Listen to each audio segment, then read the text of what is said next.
Hi hello welcome back to my channel.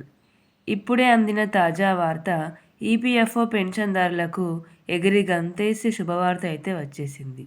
మరి ఆ వార్త ఏందో ఇప్పుడు మనం ఈ వీడియోలో తెలుసుకుందాం. ఈ వీడియోని స్కిప్ చేయకుండా పూర్తిగా చూడండి. ఇలా స్కిప్ చేయకుండా పూర్తిగా చూడడం ద్వారా మీరు పూర్తి సమాచారాన్ని పూర్తి అవగాహనతో అయితే తెలుసుకుంటారు. మరి లేట్ చేయకుండా వీడియోలోకి వెళ్ళినట్లయితే, గవర్నమెంట్ ఉద్యోగులకు, రిటైర్డ్ ఉద్యోగులకు ఆంధ్రప్రదేశ్ ప్రభుత్వం అయితే కొంత ఉపశమనం కలిగించింది. గత ప్రభుత్వం నుండి పెండింగ్లో ఉన్న వివిధ రకాల బకాయిల చెల్లింపులపై చంద్రబాబు నాయుడు గారైతే నిర్ణయం తీసుకున్నారు. అలాగే ఆర్థిక మంత్రి పయ్యార్ కేశవ్ నిధుల లభ్యతను సమీక్షించి ప్రాధాన్యత క్రమాల బకాయింపుల విడుదల చేయేలా చర్యలైతే పూర్తి చేశారు.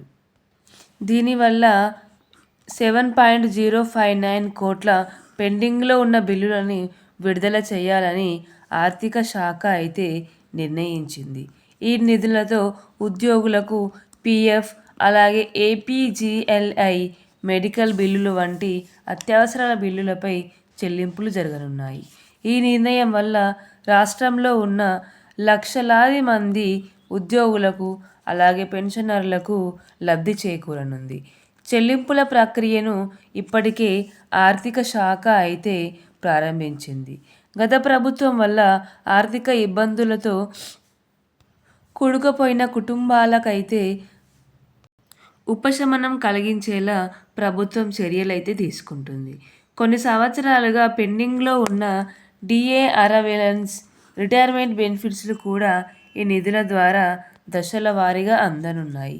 ఉద్యోగ సంఘాలు ప్రభుత్వ నిర్ణయానికి గౌరవించి పారదర్శకంగా చెల్లింపులు జరుగుతుండడం వల్ల వారు ఆనందాన్ని అయితే వ్యక్తం చేస్తున్నారు. నా వీడియో కనుక మీకు నచ్చినట్లయితే లైక్ చేసుకోండి. లైక్ చేసుకోవడం ద్వారా ఈ వీడియో ప్రతి ఒక్క పెన్షన్దారునికైతే చేరుతుంది. అలాగే కామెంట్ చేయండి. ఈ వీడియోకి సంబంధించిన ఏవైనా సందేహాలు కనుక ఉన్నట్లయితే నాకు కామెంట్ రూపంలో వ్యక్తం చేయండి. అలాగే ఈ వీడియోని షేర్ చేయండి.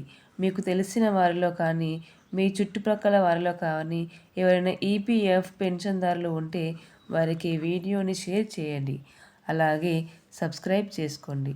నా ఛానల్ని సబ్స్క్రైబ్ చేసుకొని బెల్ ఐకాన్ని ఆన్లో ఉంచుకోవడం ద్వారా మీరు ఈపీఎఫ్ఓ లేటెస్ట్ సమాచారాన్ని, అలాగే తెలంగాణలో ఏం జరుగుతుంది రోజు అనే వార్తా విషయాల గురించి, అలాగే ఏపీలో ఏం జరుగుతుంది, ఆంధ్రప్రదేశ్లో రోజు ఏం జరుగుతుంది అనే వార్తా విశేషాల గురించి, మన ఇండియాలో రోజు ఏం జరుగుతుంది, కేంద్ర ప్రభుత్వం ఏ పథకాలను విడుదల చేస్తుంది అనే విషయాల గురించి అయితే మీరు నా వీడియోస్ రూపంలో తెలుసుకోవచ్చు.